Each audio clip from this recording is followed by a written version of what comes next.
네, 안녕하세요. 성정길입니다. 네, 오늘도 웅달님 모시고 이야기 나눠보겠습니다. 네, 안녕하세요, 웅달님. 네, 안녕하세요. 요즘에 이슈가 되게 많은데 하나씩 좀 풀어보면 좋을 것 같습니다. 일단 비트코인 시황부터 좀 보면 어떨까요? 네, 그 비트코인 가격이 현재 봤을 때는 이제 6만 1,600달러로 어제랑 오늘 조금 반등을 했습니다. 근데 이제 뭐 제가 봤을 때는 아직은 뭐 상승이냐 뭐 이렇게 섣불리 판단하기에는 조금 어려울 것 같고요. 요 기술적 분석으로 봤을 때도 아직은 그냥 하락 추세에 있고 아직은 뭐 박스권 안에 갇혀 있는 정도. 그래서 조금 더 가격이 올라줘야 그때 방향성을 조금 그래도 바라볼 수 있지 않을까 그런 생각이 있습니다. 그래서 지금 이제 많이 나오는 이야기들이 한 그 7월에서 8월 정도에 한 번 더 리테스트, 바닥을 할 수 있다, 테스트를 할 수 있다, 이런 이야기들이 나오고 있거든요. 그래서 꼭 이게 뭐 7, 8월이 딱 뭐 7, 8월이다, 이렇게 딱 고정시켜 놓지는 마시고, 한 번 정도 더 하락 테스트를 할 수 있다라는 뷰가 조금 지대한 것 같아요. 그래서 뭐 연말 10월에서 뭐 12월 사이 그 전으로 해서 바닥을 한 번 더 테스트하고 그 다음에는 이제 패턴대로 상승으로 좀 가지 않겠느냐 그런 의견들이 좀 많이 나오고 있습니다. 7, 8월이면 1년이 약간 못 되는 정도네요. 네, 그렇죠. 근데 7, 8월을 하필 리테스트가 중요한가요? 아니면 뭐 7, 8월이 중요한 건가요? 이 의견에서. 네, 그 이제 그 여러 가지 이제 데이터를 종합했을 때 나오는 결론이기도 하고요. 그 다음에 이제 또 한 가지가 마지막 하락 파동이 한 번 있다는 것이거든요. 그래서 리퀴드 캐피탈의 창립자인 잭 이가 이제 이런 발언을 했는데 왜 7, 8월이냐. 근데 이제 그렇게 이야기를 하는 이유가 크게 이제 세 가지 정도가 있습니다. 첫 번째는 미국 증시가 이제 조정을 받을 수 있다라는 거예요. 그래서 실제로 톱니 같은 경우도 9월 전후로 해서 큰 조정이 한번 나올 것이다라고 이야기를 하고 있거든요. 근데 그 이유가 이제 지금 미국 연준의 스탠스가 조금 긴축적으로 가지 않겠느냐라는 것입니다. 아무래도 CPI나 물가지수 이런 거를 봤을 때 아무래도 위험 자산인 비트코인을 더 가격을 바닥으로 더 끌어내리지 않겠느냐 그런 게 하나가 있고요. 그 다음에 이제 두 번째는 그래도 약간은 해소된 것 같지만 여전히 잔재하고 있는 것이 요 MSTR 스트래티지의 그 STRC 배당주 문제가 조금 있거든요. 그 가격이 지금 많이 떨어졌습니다. 100달러에서 80달러 근방까지 갔다가 지금 조금 회복을 했는데 아직도 90달러를 회복하지 못하고 있거든요. 그래서 아무래도 이제 MSTR 같은 경우가 이제는 이 암호화폐 비트코인 쪽에서 자리 잡은 그 이미지, 상징성이 워낙 그 위상이 높아졌기 때문에 요 MSTR의 위기가 완전히 해소되지 않는 한, 오늘도 JP모건이 MSTR 조금 비트코인의 가격 변동성을 키우는 존재라고 이렇게 또 약간의 비판적인 입장을 취하더라고요. 그래서 그런 것들이 있다 보면은 시장의 기업에서의 그런 기관들에서의 돈이 들어오는데 좀 한계가 있지 않을까. 예, 이제 그런 생각들, 그래서 이런 것들이 이제 종합이 돼서 한 번 더 좀 하락이 나오지 않을까 그런 주장의 의견에 무게가 실리는 것 같습니다. 네, 그러면 일단 여러 가지 리스크 있는데, 어떻게 보면은 미국 주식 시장이 좀 많이 움직일 수 있을 것 같은 느낌이 좀 들긴 하거든요. 네. 미국 주식 시장, 반도체랑 많이 빠진 것 같은데, 미국 주식 시장 시황도 좀 알려주시겠어요? 네, 미국 주식시장도 지금 현 시간부로 봤을 때 많이 흔들리고 있습니다. 지금 이제 나스닥도 2%대로 좀 빠지고 있고요. 근데 이게 참 그런 게 반도체는 많이 빠지고 있거든요, 지금. 근데 사실 나스닥은 그렇게 빠지지 않고 있어요. 한 5%도 안 빠졌어요. 그리고 S&P도 마찬가지입니다. 근데 지금 이제 아무래도 지금의 이런 강한 장세를 끌고 온 것이 주도주가 이제 반도체라고 할 수 있는데 이제 대표적으로 마이크론이죠. 근데 이제 마이크론이 이제 고점 대비해서 약 23% 정도 하락을 했고 이제 우리나라의 SK 하이닉스 같은 경우가 30% 가까이 하락을 했거든요. 그래서 거기에서 이제 조정들이 나오기 시작하면서 나스닥과 S&P 500으로 봤을 때는 별로 이렇게 하락이 안 나타나는 것 같지만 이제 주도주가 약간의 꺾이는 듯한 모습을 보이면서 이제 시장의 불안감이 좀 조성되고 있는 것 같습니다. 네, 반도체 하락기, 뭐, 방아쇠를 좀 당긴 게 어저께 메타 관련된 뉴스가 나왔었거든요. 네. 그 얘기 좀 해주시겠어요? 예, 이 메타가 이제 빅테크 중에 하나로서 뭐 구글, 아마존, 애플 등등과 함께 이제 데이터 센터 투자를 많이 했었죠. 근데 그 투자를 많이 했었는데 이제 마크 주커버그가 이제 그런 발언을 한 거예요. 이제 실제로 또 메타 내부에서도 이 데이터 센터의 유휴분 또는 어, 일부를 이제 다른 회사에 임대를 한다는 것이죠. 그래서 이제 시장에 이제 의구심이 든 거는 바로 이겁니다. 이게 이제 블룸버그 기사로서 이제 송출이 된 건데, 아니 지금 AI 경쟁 이거 엄청나게 지금 바쁘고 되게 굉장히 이게 지금 몰빵을 해도 지금 막 채권이나 뭐 유상증자 같은 얘기들도 나오면서 엄청나게 현금을 쓰고 있잖아요. 근데 이런 시기에 메타가 자신들의 데이터 센터의 일부를 다른 회사에 임대를 한다고 이러면서 이거 조금 AI 시장이 쉬어가는 거 아니야? 그러다 보니까 이제 데이터 센터에 들어가는 것들이 바로 엔비디아를 필두로 해서 이제 메모리 업체들이잖아요. 그래서 이 부분들이 가격의 조정을 받고 있는 게 아닌가 싶습니다. 웅달님도 그렇게 보시나요? 저는 이제 그렇게 보고 있지는 않은데요. 한번 그 메타에서 이 어떻게 촉발된 이 이제 조정이요. 어제도 마이크론이 많이 빠지고 오늘도 많이 빠지고 있는데 그거를 다시 한번 좀 깊게 짚어보면은 이제 블룸버그 독점 보고를 통해서 이게 좀 알려진 건데요. 이 마크 저커버그가 5월, 6월에 있었던 주주총회에서도 한번 이런 얘기를 했습니다. 그 외부 기업들이 우리 인프라를 쓰고 싶다고 계속 요청하고 있다. 남는 연상 능력을 판매하거나 API 형태로 서비스하는 방안은 분명히 테이블 위에 올라와 있다. 이렇게 이제 이야기를 했거든요. 그래서 요때는 그냥 지나가는 말이겠지 해가지고 시장이 크게 반응하지 않았어요. 근데 7월 1일에 이제 블룸버그의 독점 보도가 나왔는데 실제로 이제 취재 기사가 나온 거예요. 그랬더니 실제로 내부 메타의 내부를 봤더니 메타 컴퓨터라는 내부 전담 조직을 꾸린 상태에서 외부에 유료로 판매하는 클라우드 사업을 본격적으로 설계 중이다. 그래서 이거가 이제 폭로가 된 거예요. 아, 그러면은 이게 진짜 슬쩍 그냥 지나가듯이 얘기한 게 아니라 실제로 이렇게 하는 거구나. 이제 이렇게 하면서 오히려 메타 주가는 올랐어요. 왜냐면은 메타에서 현금을 엄청나게 소진해가지고 데이터 센터를 건설을 했는데, 아, 그 돈이 이제 덜 들어가고 오히려 임대를 함으로써 돈을 벌린다는 거니까, 야, 이렇게 되면은 이제 돈 버는 거니까, 이제 메타 영업이익 올라가겠네 해가지고 장중에 최대한 9%까지 급등을 했거든요. 근데 이제 이 말은 어떻게 보면은 이제 반도체 및 기존 클라우드 기업들에게 있어서는 이렇게 남들에게 메타 정도가 빌려줄 정도면은 이제는 빅테크들의 투자가 끝나는 거 아니야? 캐펙스 투자가 줄어드는 거 아니야?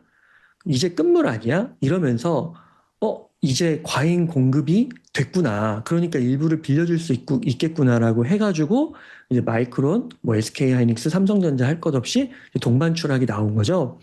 근데 요거를 이제 조금만 더 살펴보니까 이제 제 견해는 그렇습니다.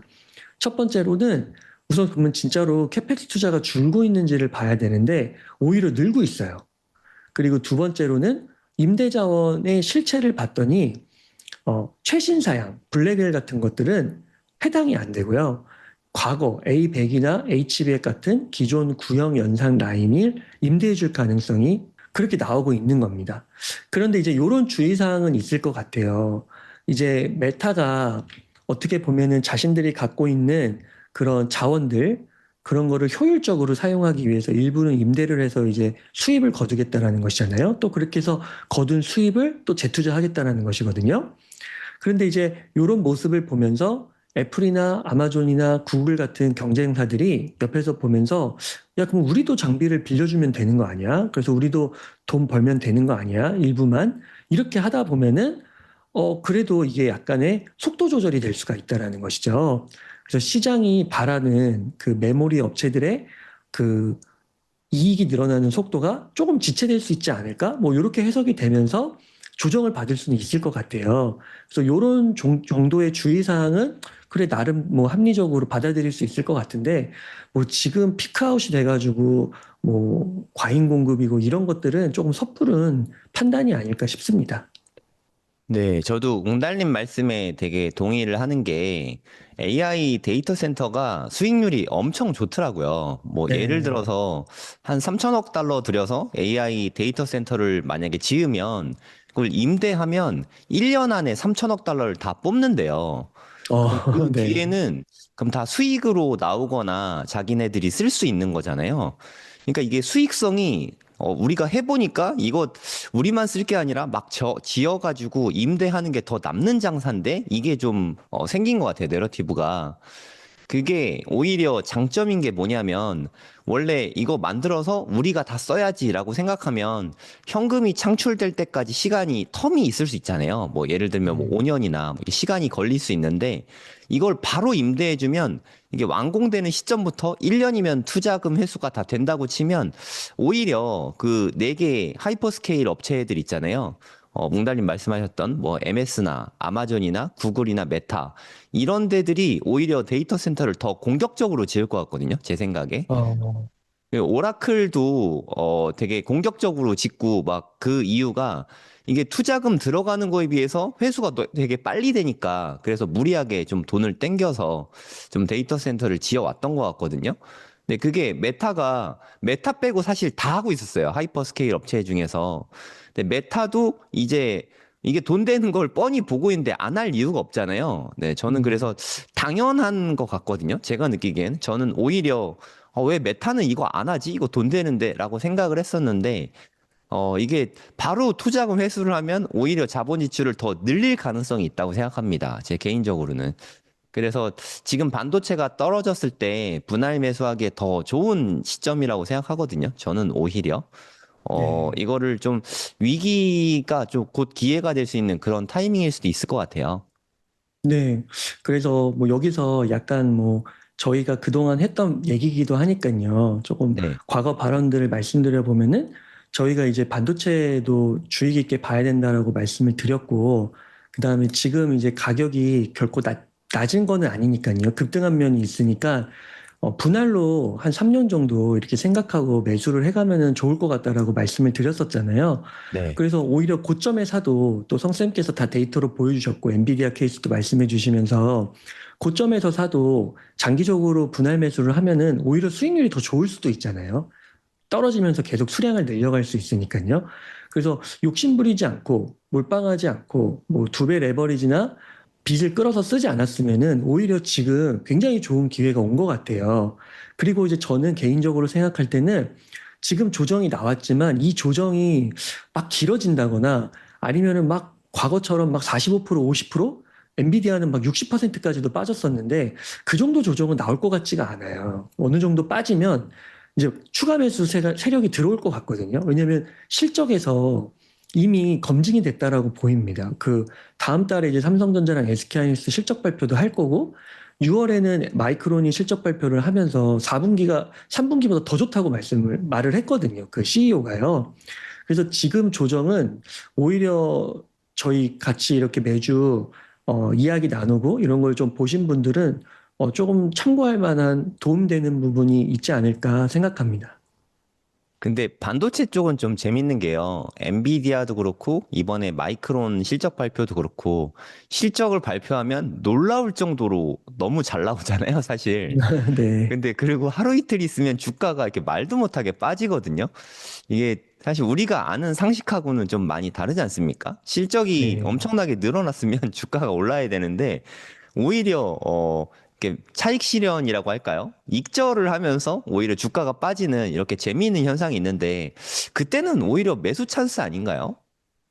네, 저도 이제 그렇게 보는데, 그러니까 지금을 이제 해석하는 이유가 몇 가지가 있는데, 지금의 현상을 첫 번째는 우선은 그 총 통화량이 좀 부족한 것 같기도 해요. 워낙 기업들 음. 하나하나가 시가총액이 커져갔는데, 여기에 이제 시가총액 얘네들을 올리려면은 그만큼 돈이 어마어마하게 들어가야 옛날에는 뭐 1조일 때는 뭐 그 1조만 더 들어가면 2배가 되는 건데 지금은 5조니까요. 2배가 되려면은 5조가 더 들어가야 되잖아요. 그러니까 이게 너무 큰 거라서 한번 시원하게 한번 금리 인하하고 뭐 총통화량을 좀 늘리는 방향이 뭔가 있어야 될 것 같은 느낌이 하나가 들고요. 그 두 번째 같은 경우는 리밸런싱이 좀 나오는 것 같아요. 그러니까 너무 단기간에 이제 급등을 하다 보니까 기관에서는 이런 것들을 뭐 종목당 뭐 비중을 뭐 5%만 실어라, 10%좀 실어라 이런 이야기가 있다고 하더라고요. 그래서 그런 것들 때문에 지금 단기적으로 리밸런싱을 좀 하는 게 아닌가. 실제로 국민연금도 오늘부터 이제 그 리밸런싱에 들어갔다고 하잖아요. 그래서 좀 그런 게 겹치면서 이런 게 좀 나오고, 그다음에 오늘 이제 한국장 같은 경우는 삼성전자랑 SK하이닉스 같은 경우는 두 배 레버리지랑 그 빅투자가 조금 있어서 청산 나오는 것 같아요. 그래서 더 음. 빠지는 것 같기도 하고요. 그래서 그런 영향이 없지 않아 있지 않을까 생각이 듭니다. 근데 펀더멘털적으로 봤을 때는 그게 막 이렇게 크게 흔들리고 길게 흔들릴까? 예, 그런 생각을 저는 갖고 있습니다. 웅달님이 상당히 중요한 얘기를 짚어주신 것 같아요. 이제 시총 자체가 절대치가 너무 높아졌죠, 사실. 뭐 4조 달러, 5조 달러, 뭐 시총이 여기까지 올라가서 시중의 자금이 예전에 비할 바 없이 너무 시총 자체가 커진 건 맞는 것 같거든요. 그렇게 되면 유동성을 늘려줘야 되는데 지금 유동성을 늘려주기가 되게 어려운 상황이었잖아요, 지금까지. 이란하고 전쟁이 나면서 유가가 뭐 한 120달러까지 올라가는 상황이었고, 그리고 그 와중에 고용이 사실 너무 좋아서 고용은 좋고 인플레이션은 계속 올라가니까 연준에서는 뭐 긴축을 해야 되나 이런 이야기가 오갈 수밖에 없었잖아요. 근데 요즘의 분위기가 제가 느끼기에는 되게 많이 달라진 것 같거든요. 일단 유가가 대폭 떨어졌죠. WTI가 70달러 밑으로 빠졌잖아요, 지금. 지금 현재 68달러거든요. 그러면 유가가 120달러에서 60달러대까지 떨어지면 유가가 일단 반토막 났잖아요. 그러면 인플레이션 요소가 가장 큰 요소 중에 하나가 지금 좀 꺾이게 된 것 같고, 그 와중에 이번 주에 고용 발표가 어저께 됐는데 고용이 상당히 안 좋게 나왔습니다.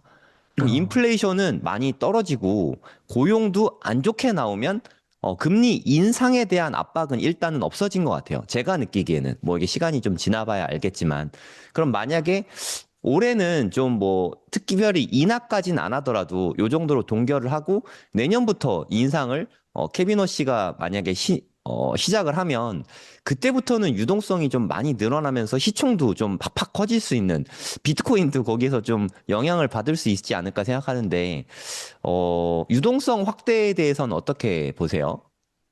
네, 그래서 그 부분이 참 어려운 것 같습니다. 지금 물가 부분이 그래도 아직 온전치 않은 것 같거든요. 그래서 그 실제로 페드 와치를 볼 때도 연내 두 번인가요? 제가 지난주까지는 두 번으로 확인을 했는데 최근에는 확인을 안 해봤는데 금리 인상이 있더라고요.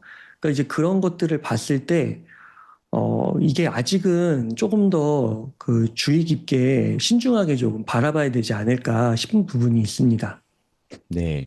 그래도 아까 그 페드와치 말씀하셨는데, 페드와치 상에서도 연내 한 두 번 정도 있었잖아요. 근데 그게 한 아, 번 정도로 줄어들었고, 그리고 그렇군요. 확률도 많이 대폭 줄어들었어요. 그러니까 뭐 예를 들어서 아, 7월 달엔 동결하더라도 9월 달에는 뭐 이게 금리 인상할 확률이 80%, 90%막 이랬었잖아요. 근데 그게 60%로 대폭 떨어졌고, 일단 음, 인플레이션 꺾이고 고용이 안 좋게 나온 게 지속적으로 좀 영향을 끼치게 될 것 같아요. 그래서 비트코인이 아까 웅달님 말씀하신 대로 바닥이 아닐 수는 있겠지만 예전처럼 그 하락의 압박이 좀 약간 좀 완화될 수 있지 않을까 그런 생각도 좀 들긴 합니다.